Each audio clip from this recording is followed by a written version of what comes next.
Hello, and welcome back to English with Cheri, the podcast where we help you speak English naturally, one real conversation at a time.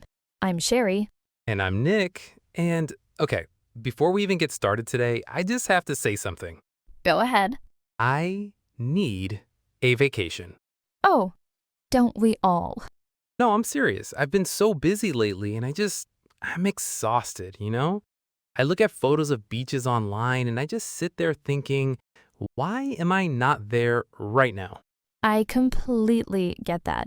And honestly, that brings us perfectly to today's episode.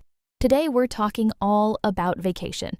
The words you need, the expressions people really use, the conversations you'll actually have.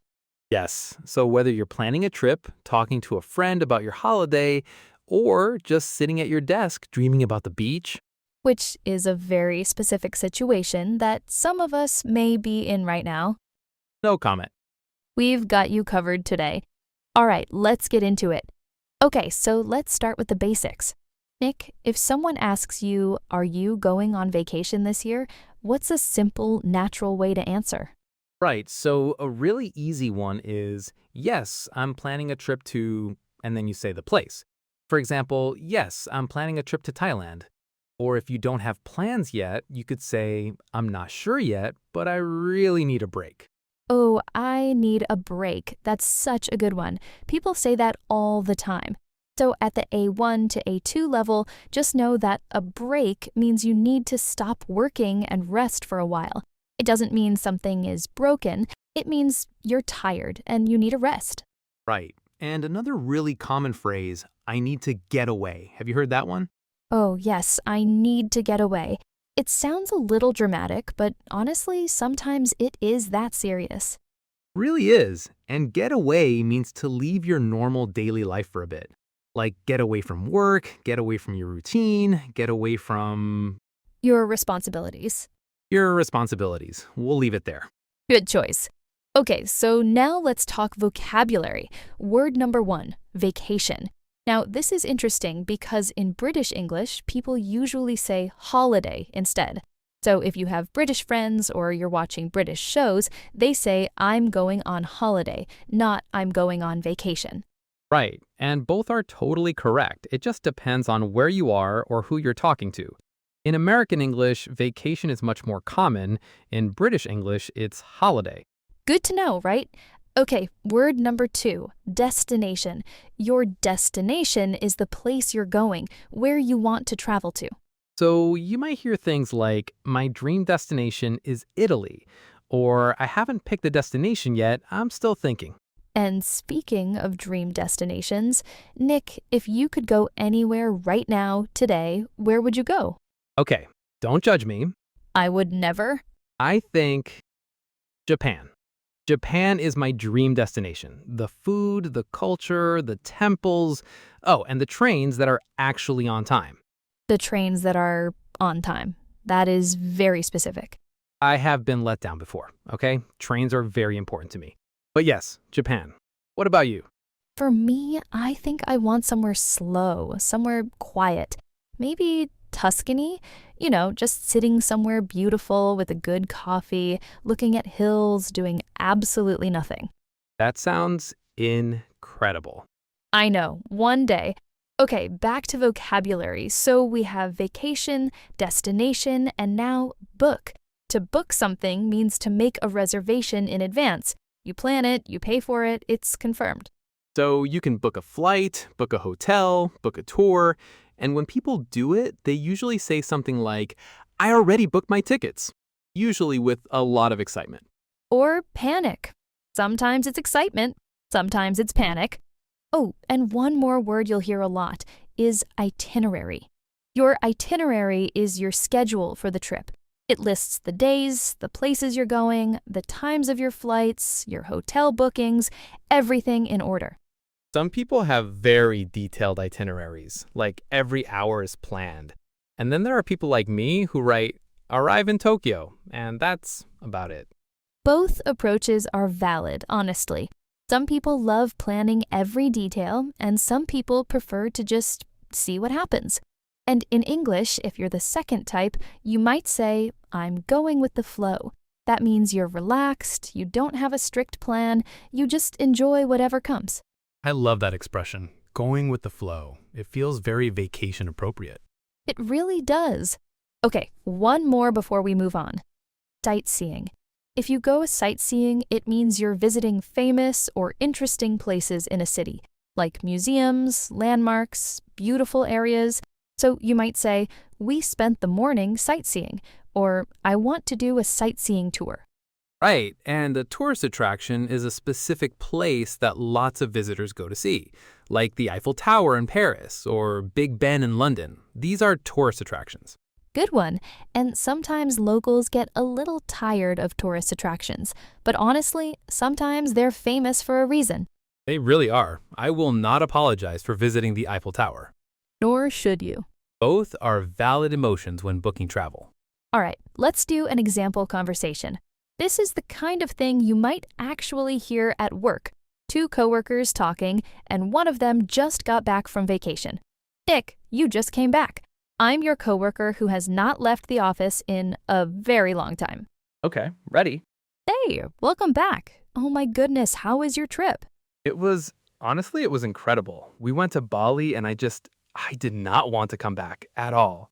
Bali. Oh, I'm so jealous. What did you do there?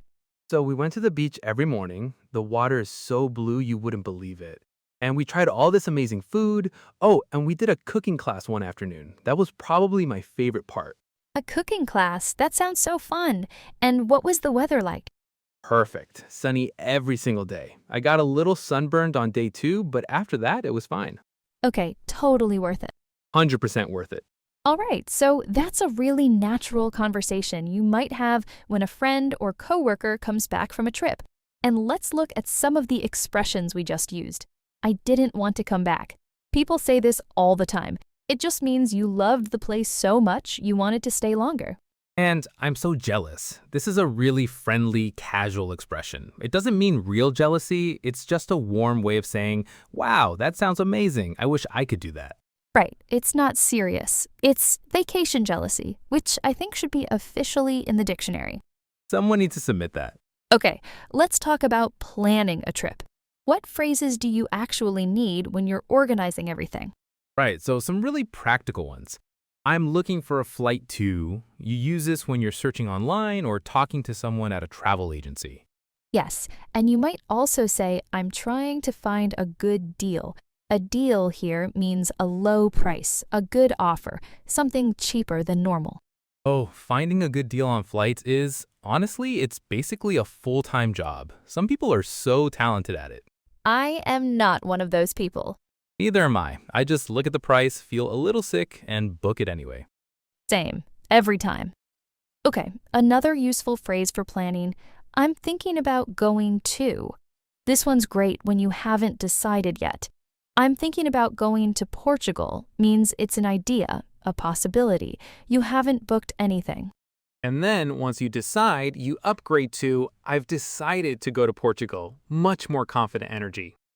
Much more. You've committed. There's no going back. Right. Let's also talk about packing because that is its own adventure. Oh, packing. The thing everyone leaves until the night before. Always. So the word is pack. To pack your bags means to put your things in your suitcase before a trip. And your luggage is all your bags and suitcases together. So you might say, I haven't packed yet, which again is something most people say the night before they leave, or I need to check my luggage at the airport, which means you hand your big bag to the airline to put on the plane. And if your bag is too heavy, they might tell you your luggage is overweight, and then you have to take things out, right there at the check-in desk, in front of everyone. The walk of shame. It's happened to me. I'll leave it at that. All right, now let's talk about problems, because travel is amazing, but it doesn't always go perfectly, right? And you need to know how to talk about it when things go wrong. Yes, this is so important. Okay, problem number 1. Your flight is delayed. My flight was delayed means the plane didn't leave at the scheduled time. It's late. And if it's even worse, your flight might be canceled. My flight was canceled means the flight isn't happening at all. You have to find another one. That is the worst feeling, especially when you're already at the airport, you're excited, you have your coffee, and then you look at the board And the screen just changes. and your heart drops. Been there. Okay, another common problem, I missed my connection. A connection, or a connecting flight, is when you have two flights and you switch planes in the middle. So if the first flight is late, you might miss the second one. Which is so stressful because then you're stuck in an airport you didn't plan to be in, trying to figure out what to do next. And speaking of luggage, sometimes the airline loses your bag. I lost my luggage, or my luggage is lost. This happens more than it should. Ow, I genuinely don't understand how a bag just disappears. It's one of life's great mysteries. It is. But if it happens, you go to the airline desk and you say, "Excuse me, I think my luggage is lost," and they give you a form to fill in and tell you to wait. And sometimes it shows up 2 days later, and sometimes it doesn't. Let's not think about that outcome. Agreed. Moving on. Okay, let's end on a happy note. What do you say when you're really excited about an upcoming trip? Dick, how do you express vacation excitement? Oh, okay, so the most common one, I can't wait. You can say I can't wait for my vacation or just I can't wait. It means you're really looking forward to it. You're so excited it feels like you can't wait any longer. And a similar one, I'm counting down the days. That means you're so excited that you're actually keeping track of how many days are left before you leave. Which I may or may not be doing for a trip that technically doesn't exist yet. Same, honestly. And one more, this one is simple, but I love it. I need this, as in, I need this vacation. You say it with everything you have. With every part of your soul. Every part. And it means this is not a luxury, this is necessary. I am going and I am not apologizing. I feel that deeply. All right, let's do a quick recap of everything we talked about today. We covered the difference between vacation and holiday. Keywords like destination, book, deal, luggage, connection, delayed, canceled. Expressions like, I need a break. I need to get away. I can't wait. I'm counting down the days. I didn't want to come back. A real workplace conversation about coming back from a trip. And what to say when things go wrong, because they sometimes do, and it's good to be prepared. Knowledge is power, even at the airport. Especially at the airport. All right, here's a little challenge for you, listeners. Think about your dream destination. Where would you go if you could go anywhere? And then practice saying this sentence out loud. My dream destination is, and I can't wait to go there. Say it with excitement, really feel it, because who knows, maybe saying it out loud is the first step to actually going. That's very optimistic of you. I'm choosing to believe it. Fair enough. Okay. If you enjoyed today's episode, please share it with a friend who's learning English, or honestly, with anyone who also really needs a vacation right now. Which is most people. Which is most people, yes. And if you have questions about today's vocabulary or you want to share your dream destination with us, leave us a comment. We genuinely love hearing from you. We do. Okay, that is it for today, everyone. Thank you so much for spending this time with us on English with Cheri. Keep practicing, keep learning, and Book that vacation. do it. You deserve it. See you next time. Bye, everyone.